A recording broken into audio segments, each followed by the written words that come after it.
Qu'est-ce qui arrive lorsque Tarantino mixe un film de voiture avec un film d'horreur des années 80? C'est pas le bon film. Comment ça, c'est pas le bon film? Ben, c'est Nitro le bon film, c'est ça que Jacques a dit. Non, j'avais dit Death Proof à Jacques. Mais Jacques qui parle de Guillaume, là. Viens me montrer ça. Encore pas mal de beaux matériels à vous présenter, entre autres le film Nitro, présenté dans... Côtelette? Oui? Dans l'extro de la semaine passée et dans l'intro de cette semaine, tu as dit que c'était Nitro. Ben, c'est ça qui était marqué dans le document. Ouais, mais je t'en avais parlé par téléphone. Non. Parce que je l'ai pas préparé, moi, le texte de Nitro. Ah, ben, il va falloir que tu le fasses. Bon, ben écoute, c'était supposé d'être Nitro, mais ça va être à l'épreuve de la mort. Parce que j'ai pas fait le texte de Nitro. OK? OK. Intro. À l'épreuve de la mort est le 6e film du réalisateur américain Quentin Tarantino. Après le succès de Tuer Bill, Tarantino voulait continuer sa tradition et rendre hommage à ses films favoris. Le film était originalement présenté en programme double avec Planète Terreur par Robert Rodriguez sous le nom de Grindhouse. Alors, c'est quoi un Grindhouse? Ben, asseyez-vous, papa va vous raconter une petite histoire. Je suis pas à l'aise. Grindhouse était un surnom donné à certains cinémas urbains, surtout dans les années 70. Les théâtres exposaient des films à petit budget faits à l'extérieur du système hollywoodien typique. Souvent, les films avaient des titres et des affiches qui misaient surtout sur de la grosse sensation. La majorité des films étaient présentés en programme double, d'où l'origine de Grindhouse par Robert Rodriguez et Quentin Tarantino. À l'épreuve de la mort se rapproche du concept des films Halloween, mais on troque le couteau pour un muscle car comme arme du crime. L'histoire est simple, comme vraiment simple. Un maniaque, nommé Stuntman Mike, choisit un groupe de jeunes femmes à terrifier et éventuellement les assassiner à l'aide de sa Chevy Nova 1971. Véhicule monté pour être une véritable voiture de cascade. La cage en dedans, les grilles, la tank à gaz dans la valise, tout. Peu de temps au début du film, nous sommes introduits au deuxième groupe de jeunes femmes. Cette fois-ci, 2 cascadeuses, une actrice et une maquilleuse. Ça sonne comme le début d'une mauvaise joke. C'est une fois 2 cascadeurs. Une des cascadeuses, Zoé Bell, qui est vraiment une cascadeuse dans la vraie vie, mais oui, la vraie vie, rend visite à ses copines pour profiter du fait qu'elle est au Tennessee pour aller chercher sa voiture de rêve. Une Dodge Challenger 1970 directement sortie du film Vanishing Point. C'est alors que Stuntman Mike attaque. Mais il ne s'attendait pas à des victimes aussi difficiles à gérer. Nos héroïnes entament une poursuite qui passe à l'histoire des scènes cultes des films de char. Merci au travail des cascadeurs. Et si ça a l'air dangereux, ben c'était dangereux.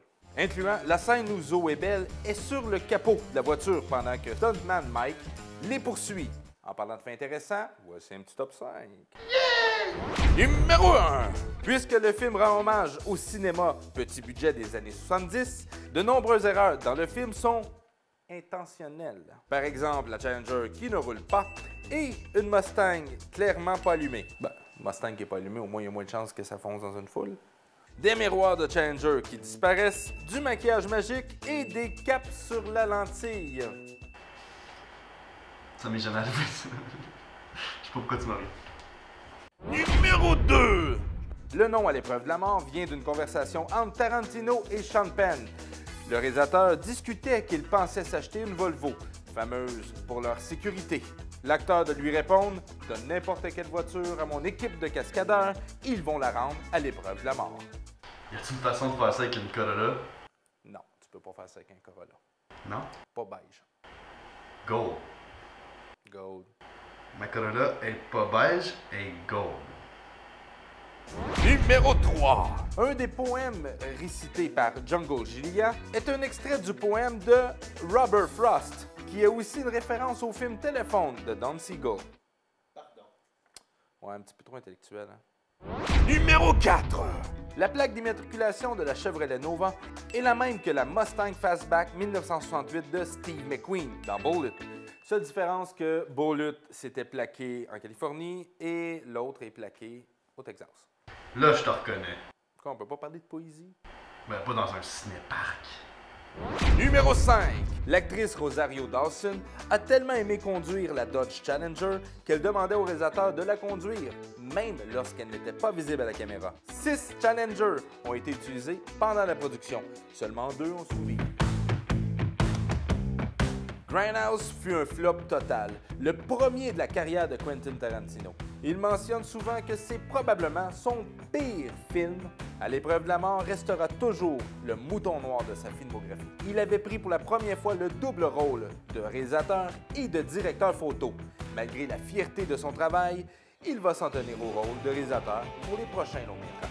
Avec un budget de 67 millions, ça semble beaucoup, mais il faut dire qu'il y avait quand même 2 films, plus 4 courts-métrages à l'intérieur du même film, fait que c'est quand même relativement pas si cher.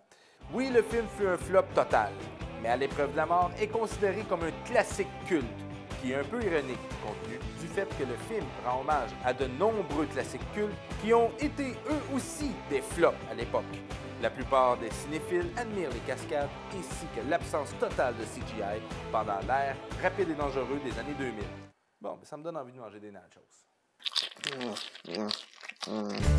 Cinéparc est une présentation de Hagerty, l'assureur pour les passionnés d'automobile.